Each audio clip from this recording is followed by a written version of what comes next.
Wakati mashabiki na wapenzi wa Simba kiendelea kujiuliza kilichowakuta katika pambano la dabi ya Kariakoo kwa kulazwa mabao 2-0 na Yanga, kuna taarifa za kushtua ambazo huenda wasingependa kuzisikia kuhusu kiungo mshambuliaji wa timu hiyo Elie Mpanzu.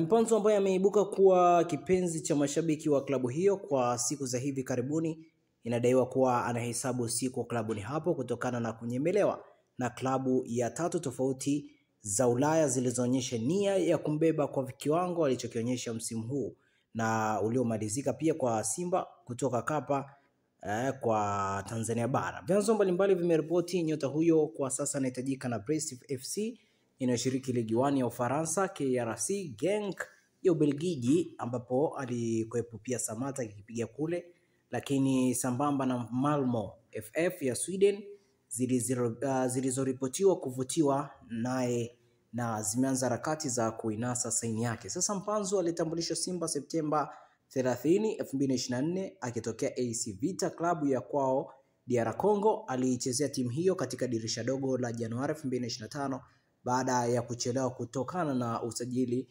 kufungwa Agosti 15 tangu ulipofunguliwa Juni 15, 2024. Na katika miezi 6 tu aliyochezea timu hiyo, nyota huyo ameonyesha uwezo mkubwa na kuanza kuzivutia timu hizo za Ulaya zinazohitaji saini yake, na ingawa inatambuliwa wazi kuwa Mpanzu ni miongoni mwa wachezaji wanaopambaniwa kubakizwa kikosini. Na taarifa zinasema kuwa kocha wa Simba Fadlu Davis anavutiwa sana na uwezo wa mchezaji huyo kwa ajili ya kubaki msimu ujao, ingawa hadi sasa hakuna uamuzi rasmi uliofanyika kuhusiana na watakaobakia au kuondoka. Moja kwa moja niweze kunukuu kile ambacho aliweza kuzungumza kocha Fadlu Davis na nukuu: licha mkataba alionao, hata kocha mwenyewe bado hajajua hatima yake kama atabaki au ataondoka, hivyo bado ni mapema kuzungumzia hilo, ingawa nafikiria kuanzia Julai tutaanza kujua mustakabali wao kwa wote, mwisho kunukuu.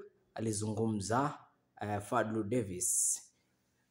Sababu kubwa zilizoelezwa klabu hizo za Ulaya kuvutiwa na mchezaji huyo ni kutokana na kiwango kizuri alichokionyesha, pia hasa katika michuano ya kocha ya kombe la shirikisho Afrika, kwa sababu maskauti mbalimbali walikuwa wakimfuatilia. Na katika michuano ya kombe la shirikisho Afrika msimu 2024-2025 Mpanzu alifunga bao 1 na kuasisti 2 na kuiwezesha Simba kufika hadi fainali ya CAF, ikiwa ni kwa mara ya kwanza baada ya miaka 32 tangu ilipocheza mwaka 1993. Na fainali ya msimu huu wa 2024-2025 Simba ilikosa ubingwa mbele ya RS Berkane ya Morocco kwa kufungwa jumla ya mabao 3-1 ikichapo genini 2-0 na Mei 17, 2025, kisha kwenye uwanja wa New Amani Complex kule Zanzibar ikatoka sare ya bao 1-1 na Mei 25, 2025. Kwa hiyo ilikuwa hivyo 1-1. Na katika ligi kuu iliyofikia tamati Juni 25, 2025 Mpanzu alichangia mabao 10 ya Simba kati ya 69 yaliyofungwa na kikosi hicho kizima, baada ya kufunga 4 na kuasisti 6, akisaidia kumaliza katika nafasi ya pili kwenye msimamo na pointi 78. Simba ilimaliza nafasi ya pili baada ya kufungwa mabao 2-0 na Yanga katika mechi ya kuamua bingwa, ambapo kikosi hicho chenye maskani yake mitaa Twiga na Jangwani kilitoa taji la 4 mfululizo la ligi kuu kwa kufikisha pointi 82. Kwa hiyo huenda Mpanzu asiweze kuonekana katika msimu ujao. Itakuwa ni tabu kweli kutokana na kile ambacho kipo, kwa sababu Mpanzu ni miongoni mwa wachezaji ambao wanakubalika na Simba, lakini tunajua safu ya ushambuliaji pia kwa upande wa Simba bado hali ni tete. Kwa hiyo kwa Mpanzu kuweza kusalia kwenye kikosi cha wekundu wa Msimbazi Simba kitaweza kuwasaidia wao kuweza kufanya vizuri katika msimu ujao kutokana na kile ambacho Simba wanakipitia. Kwa hiyo akiondoka itakuwa ni pengo kubwa sana kwao.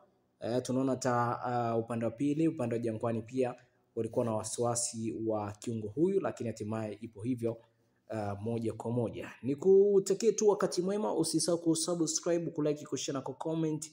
Hii ni Smart Media TZ. Nikutakia wakati mwema, bye bye.